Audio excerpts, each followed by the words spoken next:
Halo, Assalamualaikum para ekonomia. Ketemu lagi dengan Bu Ati Roisana dalam pembelajaran ekonomi kelas 10. Simak sampai selesai video ini ya. Pada pembelajaran kali ini kita akan belajar pada KD 3.4, yakni tentang permintaan dan penawaran.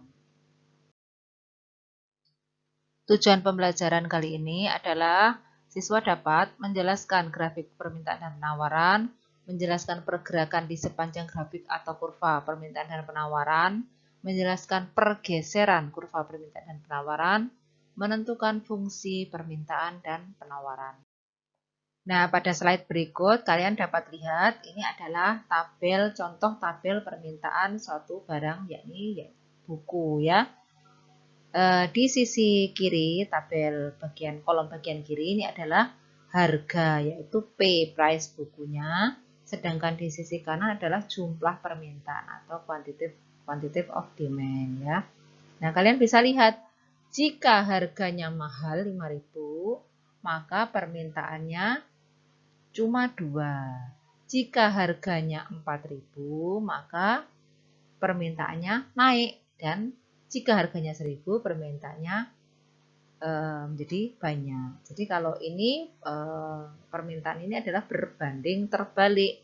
Kalau harganya mahal, maka jumlah permintaannya sedikit. Nah, ini adalah tabelnya. Dari tabel tersebut nanti kita akan menggambar kurvanya.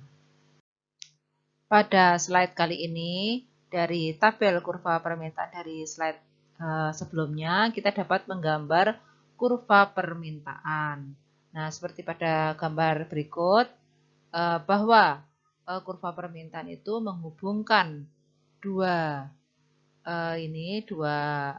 keterangan, yaitu harga dan jumlah barang yang diminta. Nih, harga ditunjukkan dengan huruf P, yaitu price, dan jumlah barang yang diminta ditunjukkan dengan huruf QD atau quantitative of demand ya. Dari tabel atau slide yang sebelumnya, kita dapat mengetahui bahwa jika harganya 5, maka jumlah permintaannya 2. Jadi 5 dihubungkan dengan 2 di titik ketemu titik ini.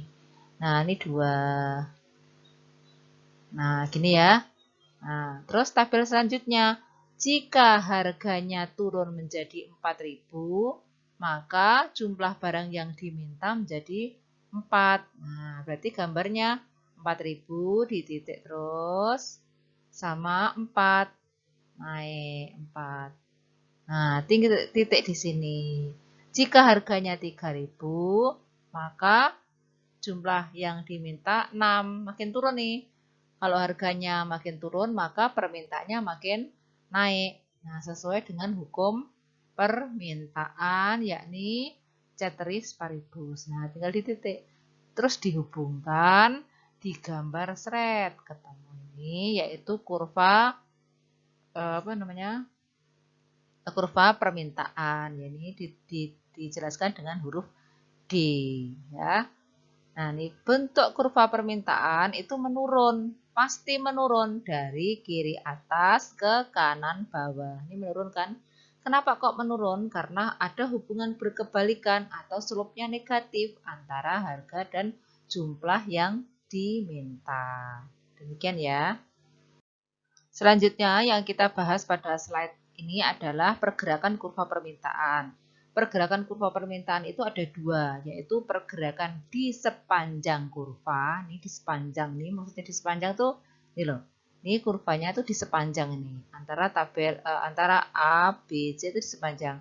C naik ke B, B turun ke C. Nah, itu di sepanjang. Jadi bergerak di sepanjang ini. Nanti ada juga pergeseran. Nah, jadi pergerakan di sepanjang kurva dan pergeseran kurva. Pergerakan kurva permintaan itu ada 2. Sekali lagi, yaitu di sepanjang kurva dan bergeser. Nah, ini sama kayak gambar tadi, yaitu gambar kurva permintaan dasarnya.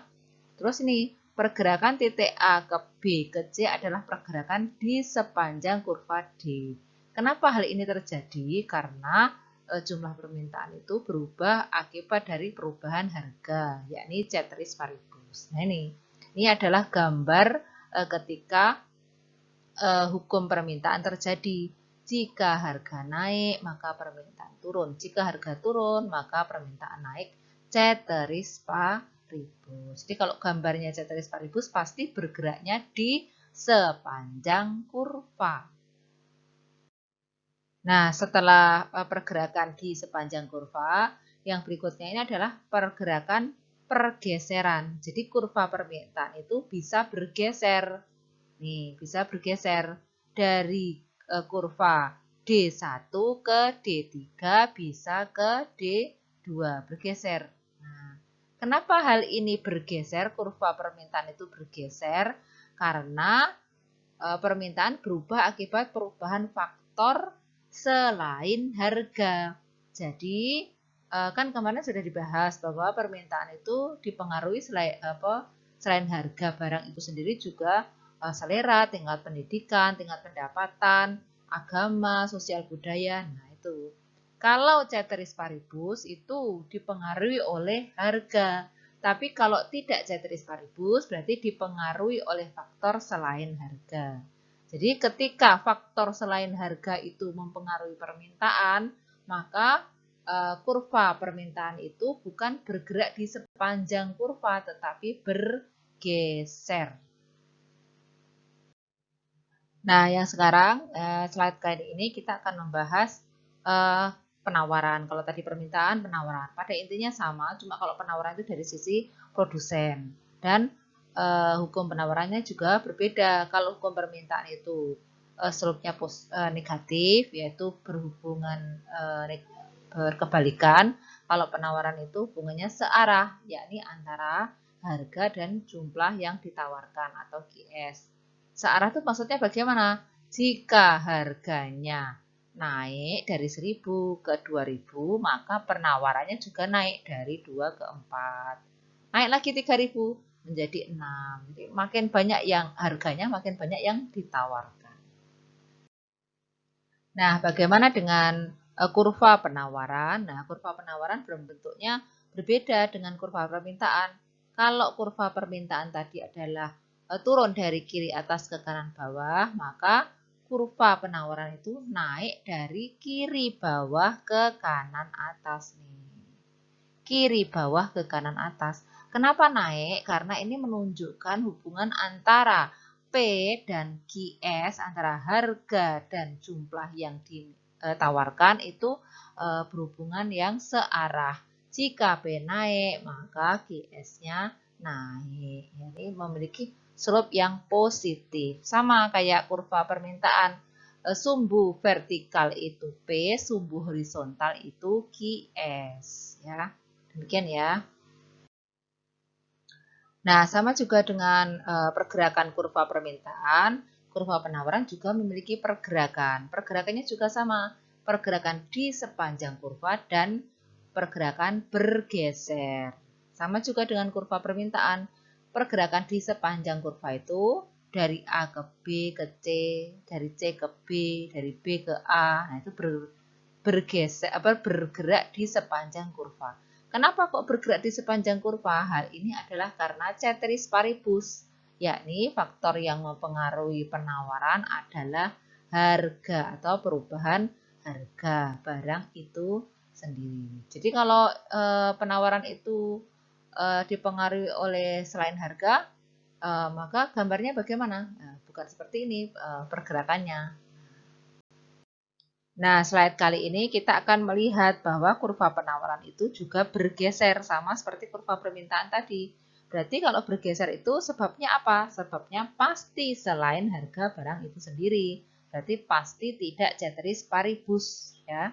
Jadi penawaran itu berarti dipengaruhi oleh faktor selain harga. Nah, ini bergeser bisa dari S1 ke S2 atau S1 ke S3. Nah, jadi ini permintaannya, penawarannya bisa naik dari Q1 ke Q3, ini naik tuh penawarannya.